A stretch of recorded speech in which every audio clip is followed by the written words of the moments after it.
मौन, एकांत और होश साधक के जीवन में मौत तक, जीवन के अंत तक सच्चा साथ देंगे। क्योंकि जीवन में जब सब लोग एक साथ साथ छोड़ देंगे तब कौन वो रहेगा जो हमारे साथ रहेगा, हमारे पास रहेगा। और वह हम जब तक मौत की अवस्था को उपलब्ध नहीं हो पाते, बुढ़ापे की अवस्था में, तब जीवन के अंत तक हमारे साथ में रहेंगे। हम जीवन को बचपन, जवानी और बुढ़ापा, इन 3 अवस्थाओं में जीवन का विभाजन करते हैं। अब बचपन में हम मौन को, एकांत को और होश को कितने उपलब्ध होते हैं, या मौन में रहने का, होश में रहने का और एकांत में जीने का कितना अभ्यास करते हैं बचपन और जवानी में, यह साधक के जीवन में सत्य की भूख, सत्य की प्यास और जीवन की खोज के समर्पण के प्रति भाव पर निर्भर करता है। मित्रों, बुढ़ापे की अवस्था में व्यक्ति अनायास ही मौन की अवस्था को उपलब्ध होता है। कोई भी व्यक्ति मौन रहना नहीं चाहता, मौन जीना नहीं चाहता, मौन को धारण करना नहीं चाहता। लेकिन बुढ़ापे में मौत के ठीक पहले कुछ साल या कुछ महीने एक ऐसी अवस्था हमारे जीवन में आती है कि हम न चाहते हुए भी कुछ भी बोल नहीं पाते, यानी कि अनचाहा मौन हमारे जीवन में घटित होता है। अब हमें यह होश, बोध या खबर है कि हम मौत की अवस्था में हम एक न एक दिन मौन को उपलब्ध होंगे। वह अनचाहा मौन हमारे जीवन को बेचैन भी करेगा, चिंतित भी करेगा, आकुल व्याकुल भी करेगा। तो क्यों न हम अपने जीवन काल में, कार्यशैली में, जीवन शैली में प्रतिदिन बचपन और जवानी में ही मौन में रहने और जीने का अभ्यास करें, प्रयास करें, प्रयोग करें। क्योंकि हम वाणी के माध्यम से हमेशा कुछ न कुछ बोलते रहते हैं, लेकिन कुछ समय ऐसा भी निकलना चाहिए कि हम मौन की गहराई में प्रवेश कर सके। मौन, एकांत और होश ये एक ऐसे सच्चे साथी है कि जीवन के अंत तक, मौत तक हमारे साथ रहेंगे। हमारे घर, परिवार वाले, रिश्तेदार, मित्र, पड़ोसी, दोस्त, गांव वाले, समाज वाले, डॉक्टर्स, ये सब बाहरी बहिर्मुखी देह का इलाज करेंगे। लेकिन मौत की अवस्था में या मौत से ठीक पहले हम एक अकेले होंगे, और वह अनचाहा एकांत जिसे किसी न किसी रूप में हमें धारण करना ही पड़ेगा। देश और दुनिया का सबसे बड़ा चर्चित, प्रसिद्ध, लोकप्रिय व्यक्ति क्यों न हो, जिसे देश और दुनिया के सारे लोग क्यों न जानते हो, जिसने देश और दुनिया में बहुत बड़ा नाम क्यों न कमाया हो, लेकिन वह भी जीवन की आखिरी अवस्था में मौन को, एकांत को उपलब्ध होता है। यानी कि न चाहते हुए भी वह एकांत की एक ऐसी आकुल व्याकुल अवस्था में पहुंच जाता है जहां वह चिंतित रहता है, डर, भय, चिंता से ग्रसित होता है। क्योंकि जीवन में हर कोई मौन से दूर भागता है, एकांत से दूर भागता है।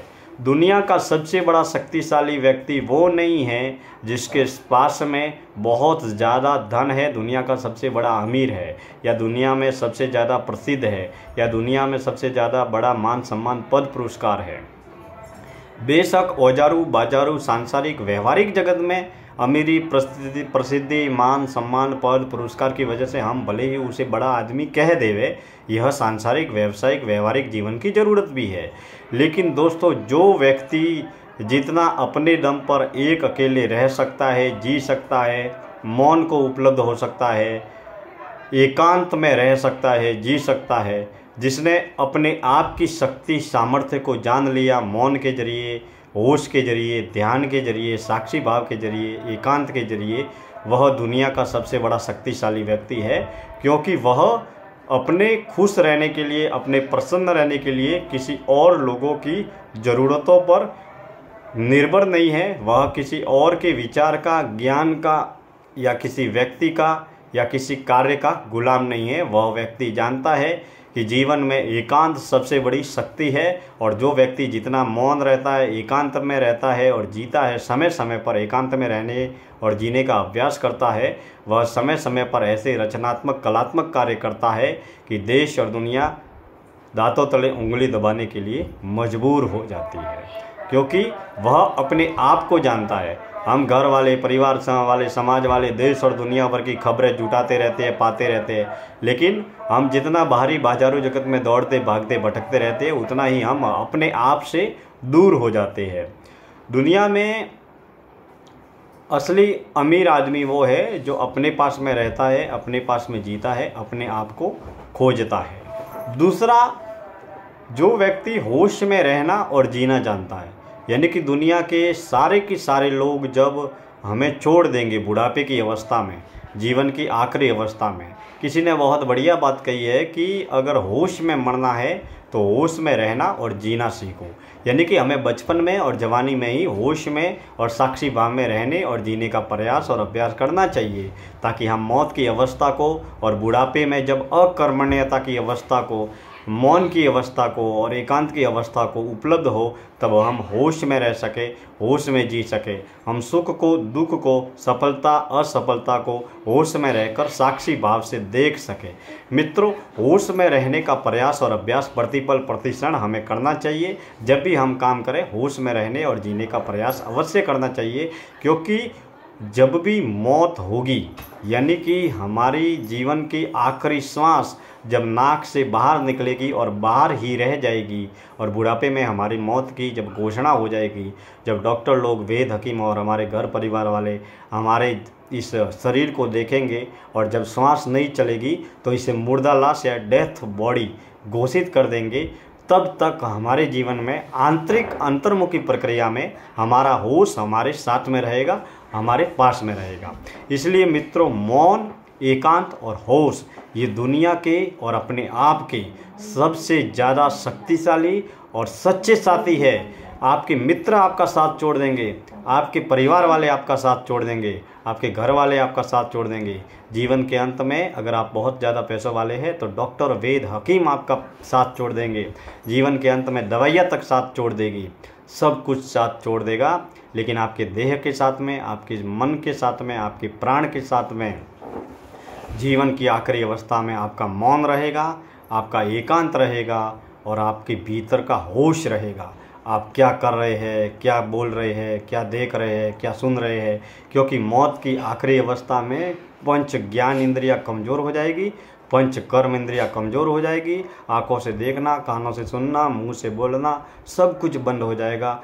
बिल्कुल अकर्मण्यता की अवस्था में, निष्क्रिय अवस्था में हम पहुंच जाएंगे। लेकिन उस अवस्था में हमारा होश हमेशा साथ में रहेगा, पास में रहेगा। मित्रों, आज की जीवन दर्शन यात्रा में इतनी बातें। मैं दिनेश्वर माली समय समय पर ज्ञान, धर्म, ध्यान, दर्शन, अध्यात्म, तत्वज्ञान, मनोविज्ञान और दर्शन शास्त्र से जुड़ी हुई बातें प्रयोग के तल पर, अनुभव के तल पर आप सभी से करता रहूँगा।